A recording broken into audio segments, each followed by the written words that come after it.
Now, George, changing the subject, you have launched a number of petitions lately which are focused on the sneaky spread of gender ideology and attempts to normalise things like, pardon the language for the viewers, but tucking or chest binding for kids.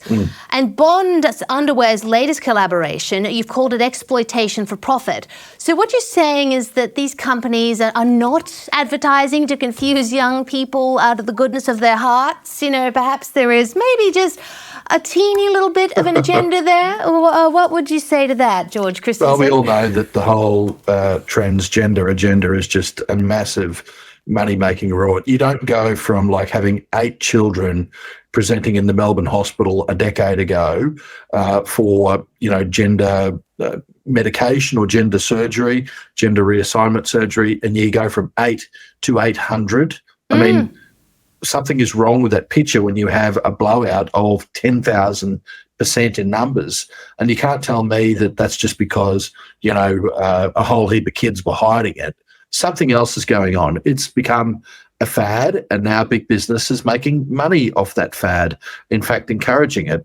These from big pharma and big medicine down to, clothing companies like Bonds. Big pharma and big medicine, they're making money hand over fist with this sort of stuff through puberty blockers and also the actual surgeries that they can do. But now you've got outfits like Bonds that are profiting off it as well. And they're partnering with organisations who I think are completely and utterly dangerous, such as Minus 18. Now, Minus 18, I actually called them out in our federal parliament many years ago when they were attached to the Safe Schools program, which was anything but safe. And I remember the kind of things that they had up on their website. Some of the stuff they've taken down, but some of the stuff's still up there. They still promote chest binding, claiming that it can be done safely. Now, anyone who knows anything about this practice knows it cannot be done safely, that it is a very, very harmful practice.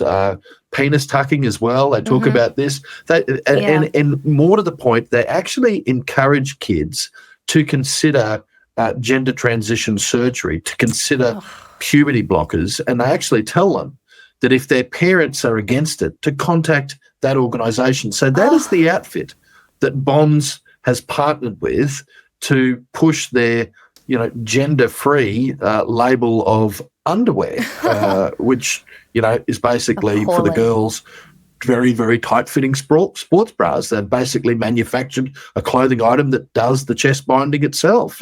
So I think that this is extremely harmful, that Bonds should be ashamed of himself going down this track. Yeah, and I agree. We've got thousands of signatures that have ended the lap of the general manager of Bonds here in Australia. You got to remember, Bonds actually isn't an Aussie company. It might sound like it's Aussie, but actually it's owned by Hanes Brands, which is a multinational clothing company that's majority owned by BlackRock and Vanguard. So, globalist woke corporations that are doing this kind of thing in our own country. Well, yes. I mean, BlackRock and Vanguard, thank you for bringing them up, because they are the investment funds that do own controlling shares in an awful lot of big companies. And they are able to usurp the course of democracy by pressuring companies who in turn pressure governments to put in these harmful ESG policies. So good on you, George Christensen, certainly for calling them out. Correct. We have to go to a break now, ladies and gentlemen, but do not go anywhere. We will have more of the fantastic George Christensen on the other side of this break.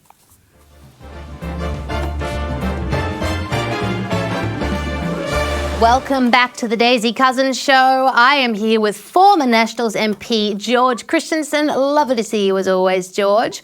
Now, in another petition that you have raised, you stated that the World Health Organization's developing global guidelines for trans health is actually about ideology and not health. Now, what is behind this desperate push to seemingly indoctrinate everyone on gender theory? And look, if I haven't said it yet, Daisy, these petitions are through Citizen Go, who I'm the National Campaigns Director for in Australia. People can find them on citizen.org. But the issue is one that's still very live at the moment. The World Health Organization is trying to pass these global standards, so these global guidelines for health when it comes to transgender and intersex people. And it's recommending all of that same stuff we just talked about before with bonds. It's recommending surgeries. It's recommending blockers. And, you know, they actually didn't have any serious medical professional on the board that was actually overlooking this matter.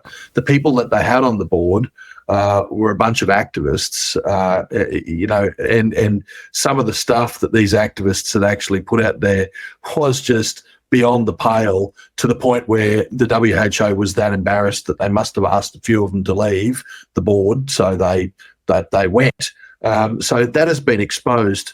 Thankfully, this started off with a reference to children. Thankfully, that has dropped off.